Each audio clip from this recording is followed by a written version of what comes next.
नमस्कार। स्वागत है आप सब लोगों का मेरे चैनल स्टार्टिंग फ्रॉम स्क्रैच पे। आशा करता हूँ आप सब लोग बहुत ही अच्छे होंगे। तो लूसेंट का ये सीरीज़ कंटिन्यू है।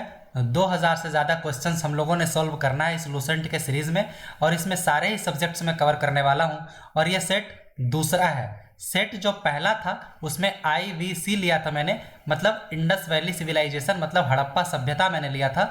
उसके ऊपर भी 70 क्वेश्चंस थे। और इस वीडियो में मैंने टॉपिक दूसरा लिया है, वैदिक सभ्यता। इसके ऊपर भी 70 क्वेश्चन है। तो आप लोग जरूर दोनों वीडियो को देखिए। अगर आप लोगों ने ये वीडियो नहीं देखा है हड़प्पा सभ्यता के ऊपर जो था, तो उस वीडियो का लिंक मैं इस वीडियो के डिस्क्रिप्शन बॉक्स में डाल दूंगा। आप लोग जरूर देखिए। और पूरे लूसेंट का हम लोगों ने रिवीजन करना है अगले कुछ महीनों में। तो आप लोग बस इस चैनल से जुड़ जाइए। और अभी चूंकि एंशिएंट हिस्ट्री चल रहा है, पिछला वीडियो IVC के ऊपर था, इंडस वैली सिविलाइजेशन, और ये वीडियो है वैदिक संस्कृति के ऊपर। तो आइए चलते हैं अपने वीडियो की ओर। तो आइए बात करते हैं अपने पहले प्रश्न के बारे में। What was the time period of वैदिक कल्चर? वैदिक सभ्यता का समय काल क्या था? आपके ऑप्शंस हैं 2500 BC से 1750 BC, 1500 BC से 600 BC, 3250 BC से 2750 BC, या तो फिर 2600 BC से 1900 BC। BC मतलब बिफोर क्राइस्ट, मतलब ईसा पूर्व। तो यहाँ पे ये चार ऑप्शंस दिए गए हैं। इस वीडियो में मैंने टोटल 70 क्वेश्चंस लिए हैं। आप लोग 70 के 70 अटेम्प्ट कीजिए और लास्ट में कमेंट जरूर कीजिएगा कि आप लोगों के कितने प्रश्नों के सही उत्तर हुए हैं। तो इस प्रश्न का जो सही उत्तर है वो है 1500 BC से 600 BC वैदिक सभ्यता का समय काल था। आइए देखते हैं दूसरा प्रश्न। Which period is known as early Vedic period और ऋग वैदिक पीरियड? पूर्व वैदिक काल या ऋग वैदिक काल किसे माना जाता है? क्योंकि वैदिक काल तो हम लोगों ने पिछले प्रश्न में देखा 1500 से लेकर 600 BC तक था, लेकिन वैदिक काल को भी दो भागों में विभाजित किया गया है। एक पूर्व वैदिक काल और दूसरा जो है, जो हम लोग तीसरा प्रश्न देखेंगे, उत्तर वैदिक काल। तो ये जो पूर्व वैदिक काल है इसका समय काल क्या था? 2500 BC से 1750 BC, 1500 BC से 1000 से 600, या 1200 से 600 BC। तो पूर्व वैदिक काल जो था उसका टाइम पीरियड था 1500 BC से 1000 BC। और तीसरा प्रश्न में जो है उत्तर वैदिक काल, ये था 1000 BC से 600 BC। तो इसका ऑप्शन हो जाएगा ऑप्शन सी। आइए अब देखते हैं चौथे प्रश्न को। हु कंपोज्ड द गायत्री मंत्रा? गायत्री मंत्र की रचना किसने की? तो यहाँ पे देखिए इस साइड मैंने लिख रखा है कि ये किस एग्जाम में आया था, हर क्वेश्चन के आगे जो भी जिस एग्जाम में आया था, ताकि आपको आइडिया लगे कि एग्जाम में क्वेश्चंस किस तरह से पूछे जाते हैं। तो उत्तराखंड PCS 2008 में क्वेश्चन आया हुआ है कि गायत्री मंत्र की रचना किसने की? विश्वामित्र, वशिष्ठ, इंद्र या परीक्षित? तो इसका जो सही ऑप्शन है वो है ऑप्शन ए, विश्वामित्र। ऋषि विश्वामित्र जी ने इसकी स्थापना की थी, गायत्री मंत्र की। पांचवा प्रश्न देखते हैं। The word Aryan literally means? आर्यन शब्द का शाब्दिक अर्थ क्या होता है? तो ये वेस्ट बंगाल PCS 2008 में ये प्रश्न आया हुआ है। Of good family, cultivator, pastoral society या ब्रह्मचारी? तो इसका जो सही आंसर है वो है option A, of good family. मतलब कि एक अच्छे वंश का, एक अच्छे खानदान का, या तो इसको कह सकते हैं श्रेष्ठ या कुलीन, सब इसी शब्दों के पर्यायवाची हैं। कल्टिवेटर होता है मतलब किसान, खेती करने वाला। पेस्टोरल सोसाइटी मतलब चरवाहे लोग जो होते हैं। और एक है ब्रह्मचारी। तो सही ऑप्शन ऑप्शन ए हो जाएगा। आर्यन मतलब कि बहुत अच्छे वंश का, अच्छे कुल का, श्रेष्ठ, कुलीन, कुछ भी कह सकते हैं। छठा प्रश्न देखते हैं। निम्न में से किस फसल का ज्ञान वैदिक काल के लोगों को नहीं था? बार्ले मतलब जौ, या तो फिर वीट मतलब गेहूं, राइस मतलब चावल, टोबैको मतलब तंबाकू। तो इसका सही आंसर है ऑप्शन डी, टोबैको मतलब तंबाकू का ज्ञान इन लोगों को नहीं था, वैदिक काल के लोगों को। सातवां प्रश्न देखते हैं। पहला यूरोपियाई जिसने आर्यों को एक नस्ल या कुल का कहा? तो ये SSC एग्जाम 2006 में ये प्रश्न आया हुआ है। आपके ऑप्शंस हैं William Jones, H Wilson, Max Muller या जनरल कनिंघम। तो इसका जो करेक्ट आंसर है वो हो जाएगा ऑप्शन सी। मैक्स मुलर वो पहले यूरोपियाई थे जिन्होंने आर्यों को एक नस्ल या कुल का कहा था। फिर विवाद होता है कि आर्य एक्चुअली आए कहाँ से थे। तो मैक्स मुलर का यह मानना है कि आर्य सेंट्रल एशिया से आए थे। बाल गंगाधर तिलक थे, उनका मानना था कि आर्य यूरोप से आए थे, आर्यंस। फिर और भी कई हिस्टोरियन हैं जिनका मानना था कि आर्य यहाँ के मूल निवासी हैं, तो खैर वो एक अलग ही विषय है। 8वां, वैदिक आर्यों का मूल भोजन क्या था? स्टेपल फूड क्या था इन लोगों का? जौ और चावल, दूध और दूध से बने प्रोडक्ट्स, चावल और दाल, या तो फिर फल और सब्जियां। तो इनका जो मूल भोजन था वो था दूध और दूध से बने हुए प्रोडक्ट्स। 9वां देखते हैं, वेदों की कुल संख्या कितनी है? 1, 2, 3 या 4? तो वेदों की कुल संख्या है 4। चारों वेदों के नाम देख लेते हैं। ऋग्वेद, सामवेद, यजुर्वेद और चौथा है अथर्ववेद। ये जो ऊपर के 3 वेद हैं, ऋग्वेद, सामवेद और यजुर्वेद, इनको कहा जाता है वेदात्रयी, मतलब ट्रायो ऑफ वेदास, मतलब 3 वेद। वो इसलिए क्योंकि शुरू में यही 3 वेद थे। अथर्ववेद को बहुत बाद में वेद का दर्जा मिला है, शुरू में सिर्फ यही 3 वेद थे, ऋग्वेद, सामवेद और यजुर्वेद। ऋग्वेद जो है इसको 10 मंडल्स में डिवाइड किया गया है, 10 मंडल्स, जिसमें टोटल है 1028 सूक्त है। इसमें 1028 सूक्त है। ऋग्वेद को कहा जाता है ओल्डेस्ट वेदास, ओल्डेस्ट वेद मतलब सबसे पुराना वेद है ऋग्वेद। इसको कहा जाता है दुनिया का सबसे पुराना ग्रंथ भी इसको कहा जाता है, oldest text of the world कहा जाता है ऋग्वेद को। और वेदों को, चारों वेदों को मिला के कहा जाता है अपौरुषेय, वेदों को कहा जाता है अपौरुषेय। ऐसा इसलिए कहा जाता है क्योंकि ऐसा मानना है कि वेदों को किसी इंसानों ने नहीं बनाया है, not created by men but actually God gifted, इसीलिए इसको कहा जाता है अपौरुषेय।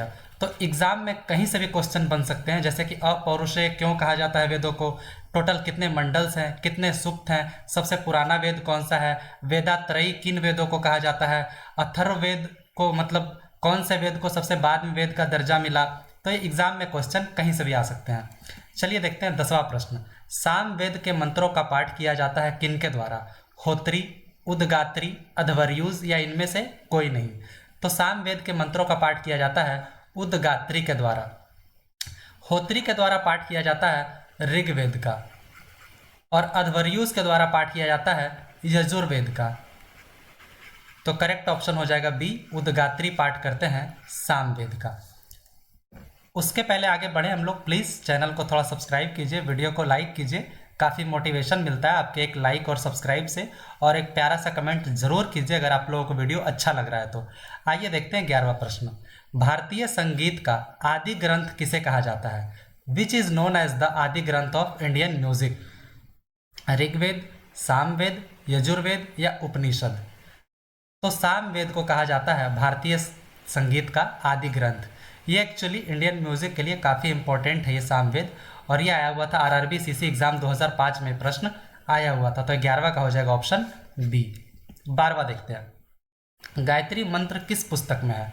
तो ये देखिए बीपीएससी 1994 में भी आया हुआ है और 2008 में भी आया हुआ है। Gayatri mantra is found in which book? Rigveda, Samaveda, Atharvaveda और श्री मद्भगवत गीता में। तो हम लोग इसके पहले चौथा प्रश्न देखे थे जिसमें था कि गायत्री मंत्र की रचना किन्होंने की है? ऋषि विश्वामित्र जी ने। यहाँ पूछ रहा है गायत्री मंत्र किस पुस्तक में है? तो ये है ऋग्वेद में। और हम लोग पहले देखे हैं कि ऋग्वेद में टोटल 10 मंडल है, तो ये जो गायत्री मंत्र है वो है 3rd मंडल में है, गायत्री मंत्र 3rd मंडल में है। आइए 13वां प्रश्न देखते हैं, पुराणों की कुल संख्या कितनी है? How many Puranas are there? Puranas means old. तो पुराणों की संख्या कितनी है? 16, 17, 18 या 20? तो पुराणों की कुल संख्या है 18। इसमें से मत्स्य पुराण जो है, मत्स्य पुराण ये सबसे पुराना है पुराण, जो मतलब उस मत्स्य पुराण जो कि सबसे ओल्डेस्ट पुराण है, ठीक है। और इसके अलावा अगर आप देखिए तो कुछ और पुराण जैसे कि विष्णु पुराण है जो कि काफ़ी फेमस है। विष्णु पुराण के अलावा अगर देखिए तो वायु पुराण है, वायु पुराण है, ये कुछ फेमस है। मत्स्य पुराण, वायु पुराण, विष्णु पुराण, ये सब कुछ फेमस है। टोटल 18 पुराण होते हैं। 14वां देखते हैं, चरक संहिता नामक पुस्तक किस विषय से संबंधित है? ये एमपीपीएससी एग्जाम 1993 में ये प्रश्न आया हुआ था। तो ये किससे संबंधित है? इकोनॉमिक्स, पॉलिटिक्स, मेडिसिन या रिलीजन? तो ये है मेडिसिन से संबंधित है। चरक संहिता नाम की जो पुस्तक है वो मेडिसिन से संबंधित है। और इस पुस्तक की रचना जो किए थे वो थे महर्षि चरक। इस पुस्तक की रचना जो किए थे महर्षि चरक थे। 15वां देखते हैं, संस्कारों की कुल संख्या कितनी है? 14, 16, 18 या 21? तो संस्कारों की कुल संख्या है 16। आइए देखते हैं उन सभी संस्कारों के नाम।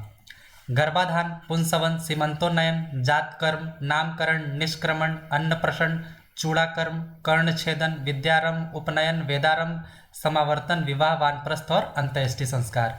ये टोटल जो है, ये टोटल 16 संस्कार होते हैं। तो यहाँ पे ऑप्शन हो जाएगा बी, 16 संस्कार। 17वां प्रश्न देखते हैं, उपनिषदों की संख्या कितनी है? 4, 6, 16 या 108? तो उपनिषदों की संख्या है टोटल 108। अगर इसके अलावा आप देखें तो हम लोग पहले क्या क्या बात कर चुके हैं, वेदों की कुल संख्या है 4। वेदों के अलावा अगर हम लोग देखें तो हम लोग बात किए पुराणों की कुल संख्या है 18। संस्कार कितने थे हम लोग अभी देखे थे?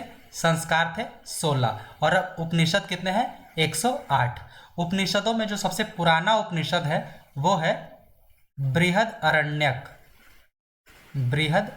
अरण्यक। ये है सबसे पुराना उपनिषद। इसके अलावा अगर कुछ और उपनिषद जो कि काफ़ी इंपॉर्टेंट है, जैसे कि छांदोग्य उपनिषद। इसके अलावा अगर देखें तो मुंडकोपनिषद, अगर विच्छेद करें तो मुंडक उपनिषद। तो ये सब कुछ इंपॉर्टेंट उपनिषद है। बृहद अरण्यक जो है ये सबसे ओल्डेस्ट है, ये जरूर याद रखिएगा। ये एग्जाम में पूछा जाता है कि सबसे पुराना उपनिषद कौन सा है, तो वो है बृहद अरण्यक। उपनिषदों को एक्चुअली वेदांत भी कहा जाता है। वेदों के अंत में ये लिखा गया था, वेदांत भी कहा जाता है उपनिषदों को। आइए बात करते हैं 17वें प्रश्न के बारे में। आर्यों की सभ्यता कौन सी थी? रूरल मतलब ग्रामीण, अर्बन या शहरी, नोमाड का मतलब होता है जो एक जगह से दूसरी जगह जाते हैं, जंगली टाइप के, ट्राइबल मतलब वही हो जाता है आदिवासी टाइप के। तो कौन सा था आर्यों का सिविलाइजेशन, कौन सा था? तो ये था एक रूरल सिविलाइजेशन था, मतलब ग्रामीण सभ्यता थी आर्यों की। इसके पहले हम लोगों ने इंडस वैली सिविलाइजेशन भी पढ़ा है, मतलब कि हड़प्पा सभ्यता, तो वो एक अर्बन सिविलाइजेशन थी। और उसके बाद ये आई थी आर्यन सिविलाइजेशन, जो कि थी एक रूरल सिविलाइजेशन थी, मतलब एक ग्रामीण सभ्यता थी, ग्रामीण सभ्यता आर्यन सिविलाइजेशन। 18वां प्रश्न देखते हैं, निम्न में से किसे भारतीय परमाणुवाद का जनक कहा जाता है? ये छत्तीसगढ़ पीएससी 2016 में ये प्रश्न आया हुआ है। तो भारतीय परमाणुवाद का जनक कहा जाता है महर्षि कणाद को। तो 18वां का ऑप्शन करेक्ट हो जाएगा बी। 19वां देखते हैं, किस देवता के लिए ऋग्वेद में पुरंदर शब्द का प्रयोग हुआ है? इंद्र, अग्नि, वरुण या सूर्य देवता के लिए? किसके लिए प्रयोग हुआ है? तो ये एक्चुअली प्रयोग हुआ है इंद्र देवता के लिए। ये जो है आर्यों के समय में, मतलब कि ऋग्वैदिक काल में इंद्र देवता का मतलब सबसे इम्पोर्टेंट देवता माना जाता है। ऐसा इसलिए भी कहा जाता है क्योंकि टोटल 250 जो है 250 ऋग्वैदिक जो मंत्र है इसमें सिर्फ इंद्र देवता का जिक्र है। दूसरे नंबर पर अगर कोई देवता है तो वो है अग्नि देवता। इनके ऊपर 200 मंत्र है। तो इस तरीके से कहा जाता है कि इंद्र देवता जो थे वो सबसे इम्पोर्टेंट देवता माने जाते थे उस टाइम पे। 20वां प्रश्न देखते हैं, अस्तोमा सदगमय ये कहाँ से लिया गया है? बृहद अरण्यक उपनिषद, जिसके बारे में मैंने भी बताया था कि सबसे ये जो पुराना उपनिषद है वो है बृहद अरण्यक उपनिषद, या तो फिर भागवत गीता, रामायण या महाभारत। कहाँ से लिया गया है ये अस्तोमा सदगमय? आपने सुना होगा अस्तोमा सदगमय, तमसोमा ज्योतिर्गमय, और फिर तीसरा है मृत्योर्मामृतम गमय। एक्चुअली तीनों एक ही साथ है। तो ये कहाँ से लिया गया है? तो 20वां का जो करेक्ट ऑप्शन है वो हो जाएगा ऑप्शन ए, बृहद अरण्यक उपनिषद, मतलब उपनिषद का एक पार्ट है बृहद अरण्यक उपनिषद। टोटल मैंने बताया कि 108 उपनिषद होते हैं, इसमें ये सबसे पुराना है उपनिषद, और इसी से ये लिया गया है अस्तोमा सदगमय। एक्चुअली इसका हिंदी ये होता है कि मतलब हे, मतलब परमात्मा से हम लोग ये विनती कर रहे हैं कि हमें असत्य से सत्य की ओर ले चलिए, अंधकार से प्रकाश की ओर ले चलिए, और मृत्यु से अमरता की ओर ले चलिए। अस्तो माँ सदगमय, तमसो माँ ज्योतिर्गमय, मृत्योर्मामृतम गमय। 21वां देखते हैं, वेदों को अपौरुषेय क्यों कहा गया है? ये मैंने आपको पहले ही बता दिया गया मेरे द्वारा कि अपौरुषेय इसलिए कहा जाता है क्योंकि Vedas are not created by men but actually God gifted. तो ऑप्शन देख लेते हैं, because Vedas are created by gods, बिल्कुल यही ऑप्शन सही हो जाएगा। दूसरा ऑप्शन देख लेते हैं, because Vedas are created by men, बिल्कुल गलत हो जाएगा। Because Vedas are created by rishi munis, बिल्कुल नहीं। नन ऑफ दिस, तो ये भी गलत है क्योंकि पहला तो सही है, because Vedas are created by gods, इसीलिए कहा जाता है वेदों को अपौरुषेय। 22वां प्रश्न देखते हैं, द बैटल ऑफ 10 किंग्स और the 10 Rajan bar was fought on the banks of which river, मतलब 10 राजाओं का युद्ध या तो फिर 10 राजन युद्ध भी उसको कहा जाता है, ये किस नदी के तट पर लड़ा गया था? गंगा, पौरुष्णी, सरस्वती या ब्रह्मपुत्र? तो ये लड़ा गया था पौरुष्णी नदी के किनारे। इसमें क्या है कि जो सूडास थे उनके खिलाफ 10 राजा युद्ध में आए थे, जिसमें लास्ट में सूडास की विजयी हुई थी, और ये चूंकि पौरुष्णी नदी के किनारे लड़ा गया था और चूंकि 10 राजा एक तरफ थे, इसीलिए कहा जाता है 10 राजाओं का युद्ध, जिसे सूडास ने जीत लिया था। आइए बात करते हैं 23वें प्रश्न के बारे में। Dhanurveda is the Upaveda of which of the following Vedas? Dhanurveda किस वेद का उपवेद है? ऋग्वेद, यजुर्वेद, सामवेद या अथर्ववेद? तो 23वां का जो करेक्ट ऑप्शन है वो हो जाएगा यजुर्वेद। यजुर्वेद का उपवेद है धनुर्वेद। अगर ऋग्वेद का उपवेद के बारे में हम लोग बात करें तो ऋग्वेद का उपवेद है आयुर्वेद। आयुर्वेद। यजुर्वेद का तो यहाँ पे दिया हुआ है, यजुर्वेद का हो जाएगा धनुर्वेद। सामवेद का जो उपवेद है वो हो जाएगा गंधर्ववेद। गंधर्ववेद। और अथर्ववेद का हो जाएगा अर्थवेद या तो फिर शिल्पवेद। शिल्पवेद। तो ये सब उपवेद जरूर याद रखिएगा, हर एग्जाम में पूछा जाता है किस वेद का उपवेद कौन सा है। तो ऋग्वेद का आयुर्वेद, यजुर्वेद का धनुर्वेद, सामवेद का गंधर्ववेद और अथर्ववेद का अर्थवेद या शिल्पवेद। 24वां प्रश्न देखते हैं। कौन सा वेद धार्मिक अनुष्ठानों से संबंध रखता है? ऋग्वेद, यजुर्वेद, सामवेद या अथर्ववेद? तो ये है यजुर्वेद, जो कि धार्मिक अनुष्ठानों से संबंध रखता है, यजुर्वेद। 25वां प्रश्न देखते हैं। नचिकेता और यम के बीच जो सुप्रसिद्ध संवाद हुआ था वो किस उपनिषद में उल्लिखित है? तो ये जो है ये काठोपनिषद। काठोपनिषद को अगर विच्छेद कीजिएगा तो हो जाएगा काठ उपनिषद। तो ये इसी उपनिषद में इसका जिक्र है। नचिकेता और यम के बीच जो संवाद हुआ था, सुप्रसिद्ध संवाद कहिए, एक्चुअली काफ़ी प्रसिद्ध है वो, तो वो इसी उपनिषद में उसका जिक्र है, काठोपनिषद में। 26वां। निम्नलिखित में से वैदिक साहित्य का सही क्रम कौन सा है? तो वैदिक साहित्य का जो सही क्रम है वो है ऑप्शन बी वाला, क्योंकि इसमें सबसे पहले है संहिताज, जो कि सब में है एक्चुअली। संहिताज मतलब वेदों को ही कहा जाता है संहिता। उसके बाद दूसरे नंबर पे जो है वो है ब्राह्मण्स। तो इसको जरूर याद रखिएगा, पहले वेद, फिर ब्राह्मण, फिर अरण्यक है और तब चौथे नंबर पे है उपनिषद। तो यही इसका सही क्रम है, तो ऑप्शन बी इसका करेक्ट हो जाएगा। 27वां। गोपथ ब्राह्मण ये संबंधित है किससे? ऋग्वेद से, यजुर्वेद से, सामवेद से या अथर्ववेद से? तो जो गोपथ ब्राह्मण है वो संबंधित है अथर्ववेद से। 28वां प्रश्न देखते हैं। एकलव्य किस गुरु का स्वघोषित शिष्य थी? तो ये देखिए MPPSC में आया हुआ था प्री के एग्जाम में 1996 में, तो ये शिष्य था एक्चुअली। तो ये किस गुरु का स्वघोषित शिष्य थे? परशुराम के, भीष्म के, बलराम के या द्रोणाचार्य के? तो अक्सर इसका जिक्र आता रहता है हर जगह। तो एक्चुअली द्रोणाचार्य जी के ये स्वघोषित शिष्य थे एकलव्य। 29वां देखते हैं।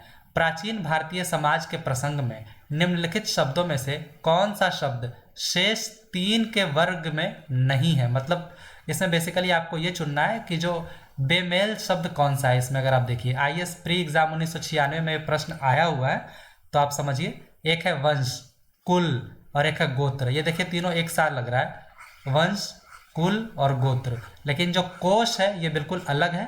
तो ऑप्शन इसका सी इसका करेक्ट हो जाएगा। 30वां प्रश्न देखते हैं। निम्नलिखित में से किस एक वैदिक देवता का नाम बोगाज काई उल्लेख में नहीं उल्लिखित है? ये एक्चुअली सेंट्रल एशिया में मिला था बोगाज का अभिलेख। तो इसमें किसका जिक्र नहीं है? अग्नि, इंद्र, मित्र या वरुण?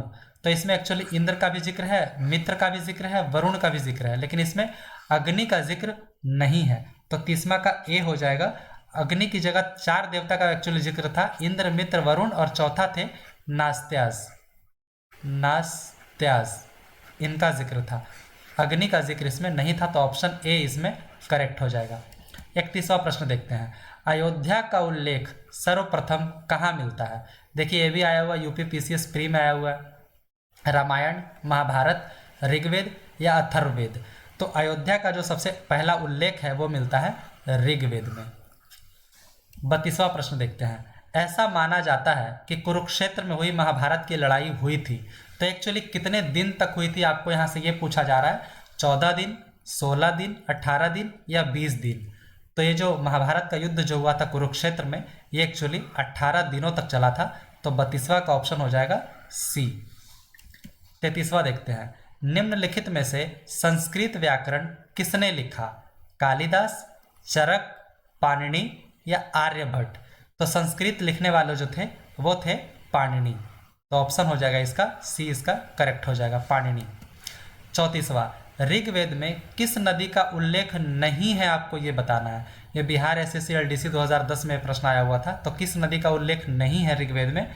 तो ये एक्चुअली ऑप्शन डी करेक्ट हो जाएगा, पेरियार नदी का उल्लेख नहीं है। बाकी सिंधु का तो है ही, सरस्वती का भी है, यमुना का भी है, लेकिन पेरियार नदी जो कि एक्चुअली केरला में है, केरला में है, और ये इसका उल्लेख इसमें नहीं है।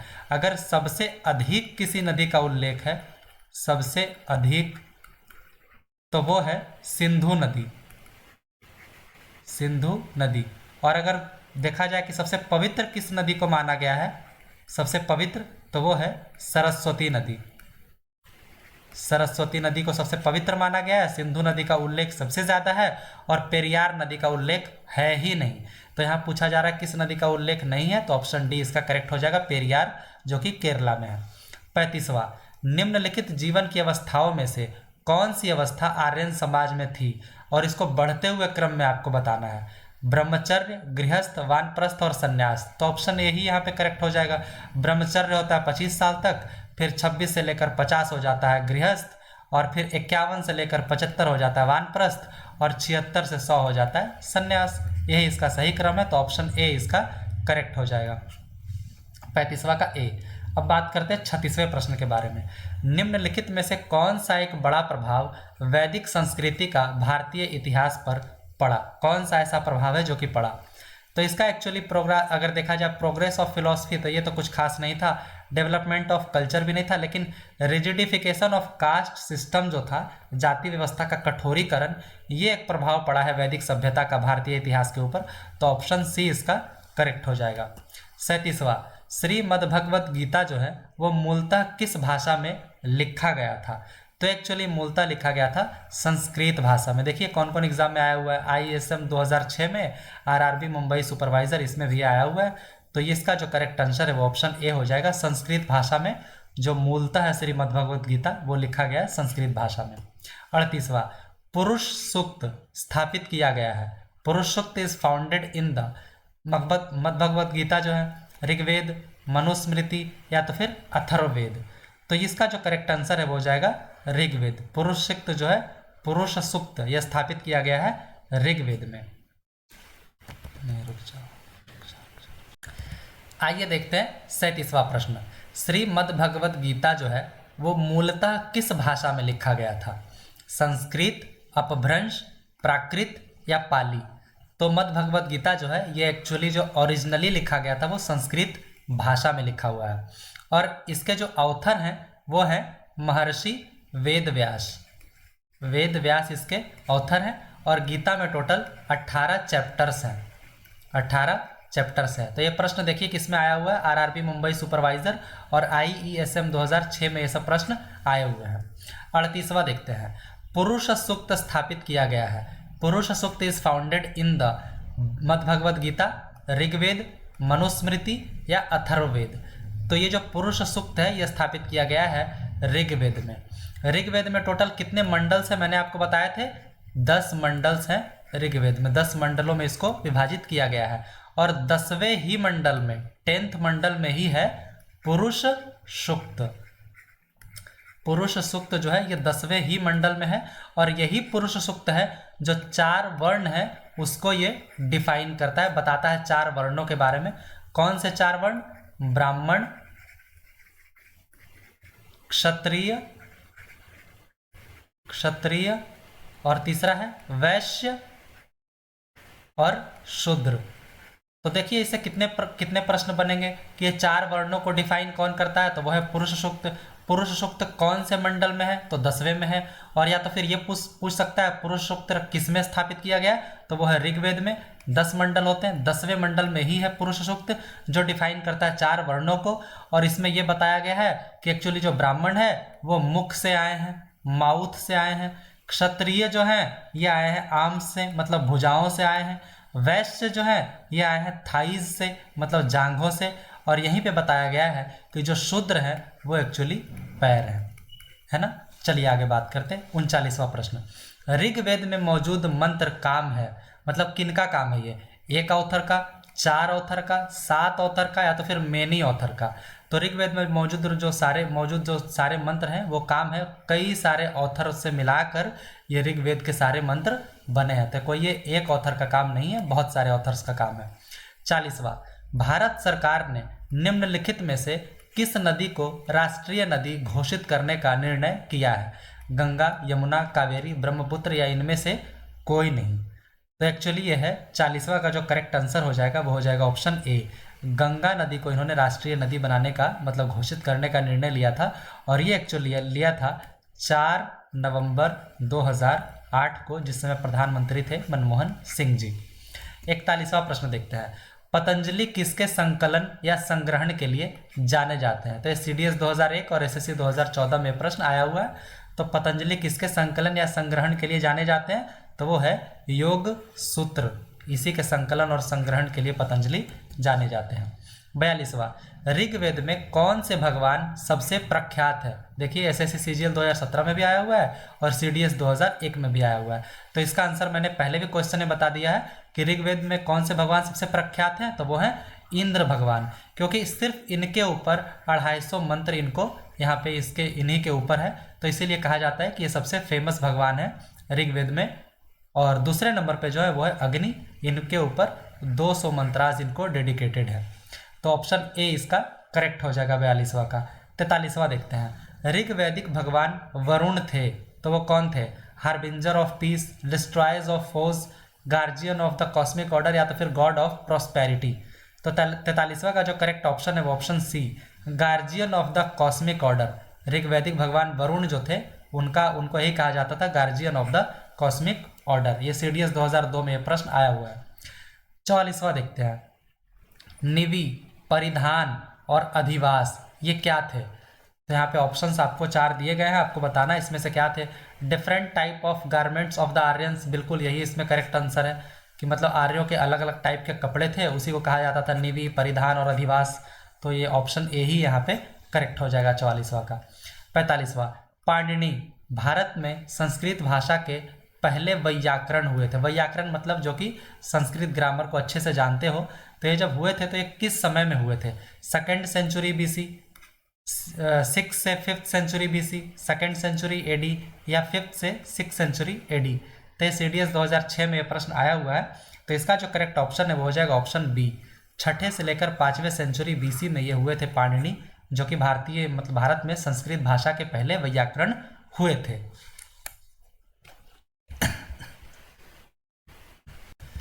46वां प्रश्न देखते हैं, भारत राज्य के प्रतीक में मौजूद शब्द सत्यमेव जयते ये निम्नलिखित में से किससे लिया गया है?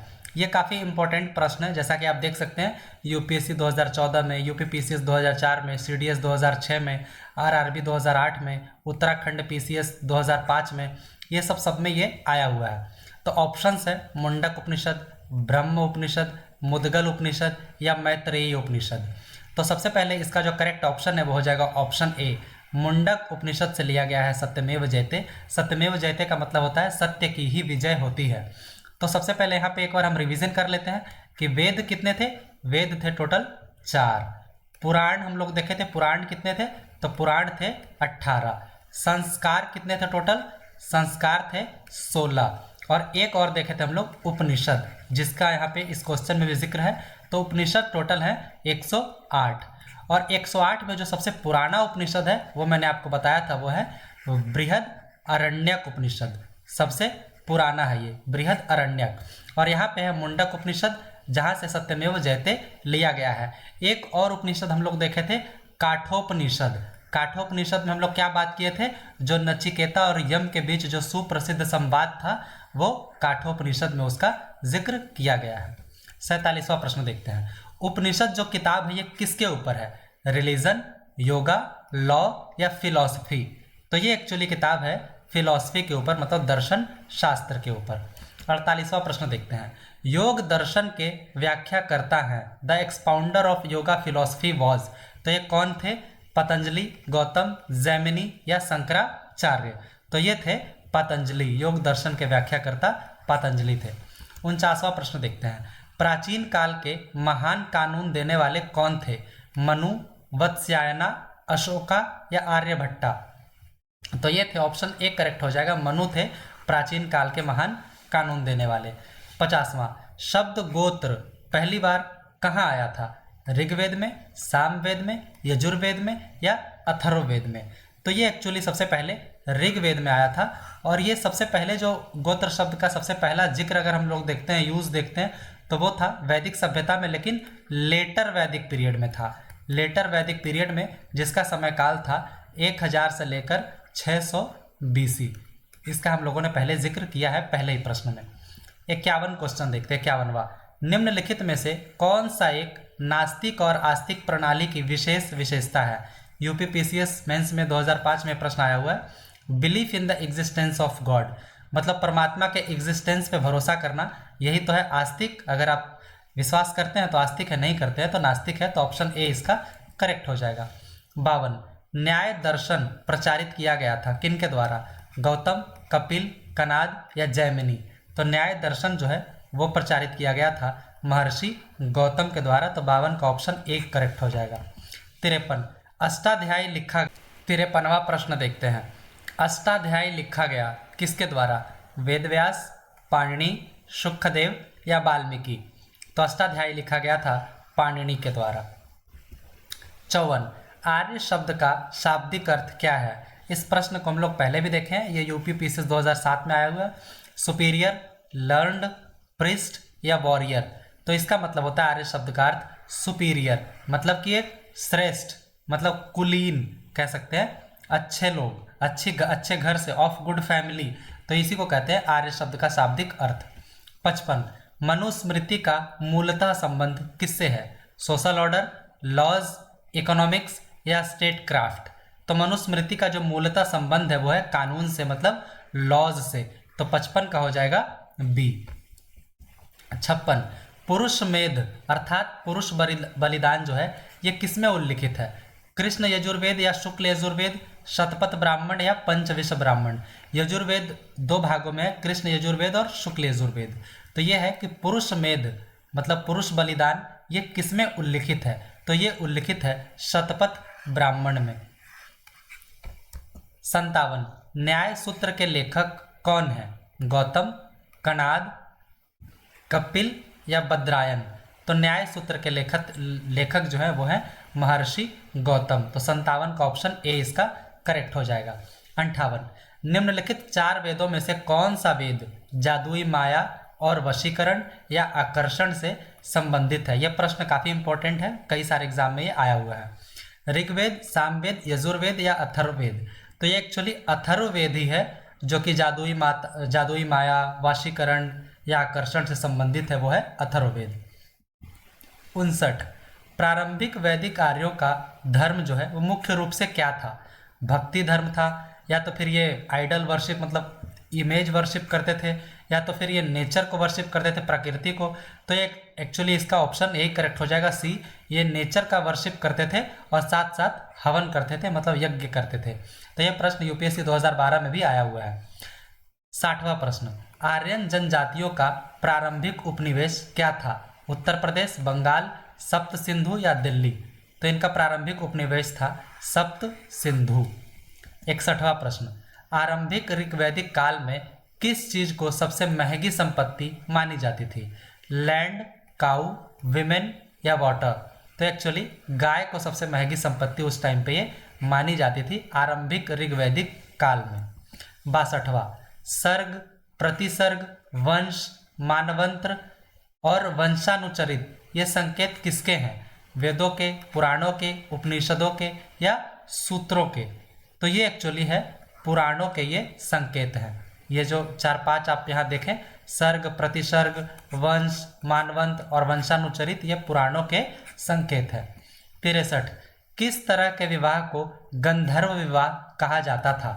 Option A, giving the girl to a man with dowry, मतलब अपनी लड़की को किसी आदमी के हाथ में देना और साथ साथ दहेज देना, क्या ये ऑप्शन को कहा जाता था गंधर्व विवाह? या तो फिर giving the girl to the priest himself in lieu of his fees, मतलब जो पुजारी होता था उसके फीस के एवज में अपनी लड़की को दे देना, इस तरह के विवाह को गंधर्व विवाह कहते थे, या लव मैरिज को कहते थे। तो एक्चुअली ऑप्शन सी ही करेक्ट है, लव मैरिज को, प्रेम विवाह को ही कहा जाता था, गंधर्व विवाह कहा जाता था।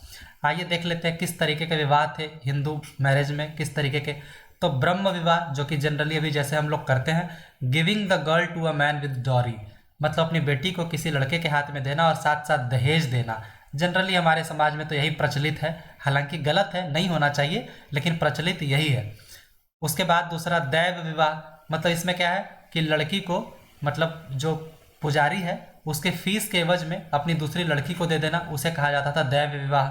अर्श विवाह किसको कहा जाता था, जहाँ पे क्या है लड़की देते थे लेकिन लड़की के पक्ष वाले जो है लड़की देने के बदले कुछ पैसे लेते थे, उसको कहा जाता था अर्श विवाह। प्रजापत्य विवाह किसको कहा जाता था, जहाँ पे वो लड़की देते थे लेकिन बदले में कुछ पैसा नहीं मांगते थे, न लड़की देने में और न लड़का लेने में कहीं पे भी पैसे का डिमांड नहीं होता था, उसे कहते थे प्रजापत्य विवाह। गंधर्व विवाह जो था वो था प्रेम विवाह, उसको कहते थे गंधर्व विवाह। असुर विवाह किसको कहा जाता था, जहाँ पे खरीदी हुई लड़की के साथ शादी करना, उसको कहा जाता था असुर विवाह। राक्षस विवाह किसको कहा जाता था, जहाँ पे हारे हुए राजा जो होता था उसकी बेटी को किडनैप करके उससे शादी कर लेना, उसको कहा जाता था राक्षस विवाह। और पिशाच विवाह किसको कहा जाता था, जहाँ पे किसी लड़की का बलात्कार करने के बाद आप उससे शादी कर रहे हैं, उसको कहा जाता था पिशाच विवाह। तो यहाँ पे पूछा जा रहा था कि गंधर्व विवाह किसको कहा जाता था, तो वो था प्रेम विवाह को कहा जाता था गंधर्व विवाह। प्रश्न नंबर 64, निम्न में से किस ग्रंथ में सर्वप्रथम देवकी के पुत्र कृष्ण का वर्णन किया गया है, तो वो किसमें था, छांदोग्य उपनिषद, महाभारत, अष्टाध्यायी या भगवत पुराण में। तो ये एक्चुअली जिक्र था छांदोग्य उपनिषद में, सबसे पहले देवकी के पुत्र कृष्ण का वर्णन था। 65वां प्रश्न देखते हैं, निम्नलिखित में से किस एक वैदिक साहित्य में मोक्ष की चर्चा मिलती है। तो ये प्रश्न देखिए यूपी पीसीएस मेंस 2003 में आया हुआ है। तो किसमें मोक्ष की चर्चा मिलती है, परवर्ती संहिताएं, ऋग्वेद, ब्राह्मण या उपनिषद। तो एक्चुअली मोक्ष की चर्चा जो मिलती है वो मिलती है उपनिषदों में, तो ऑप्शन डी इसका करेक्ट हो जाएगा। 66, ऋग्वेद के किस मंडल में शूद्र का उल्लेख पहली बार मिलता है, दूसरे में, छठे में, आठवें में या 10वें में।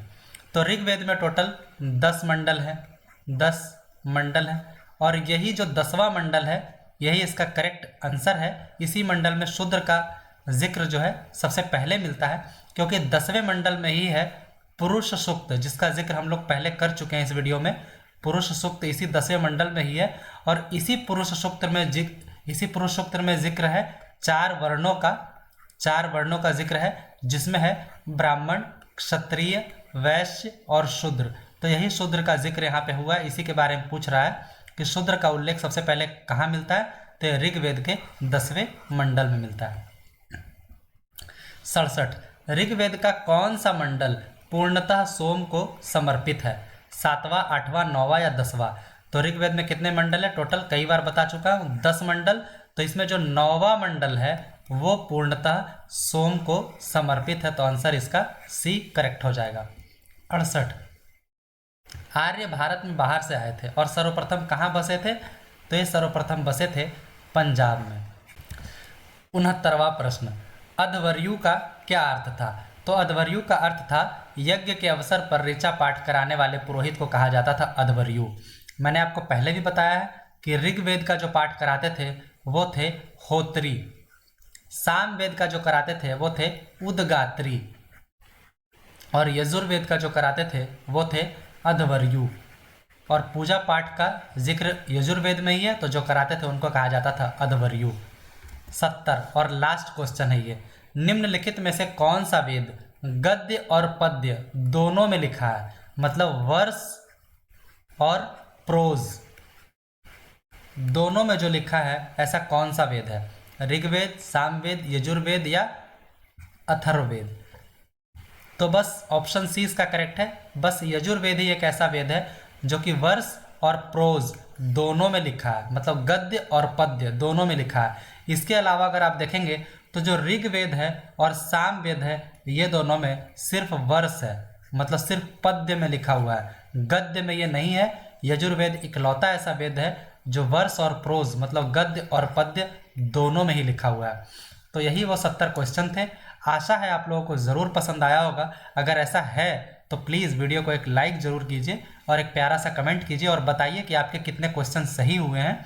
और चैनल को प्लीज़ सब्सक्राइब कीजिए और वीडियो को शेयर कीजिए। Thank you so much.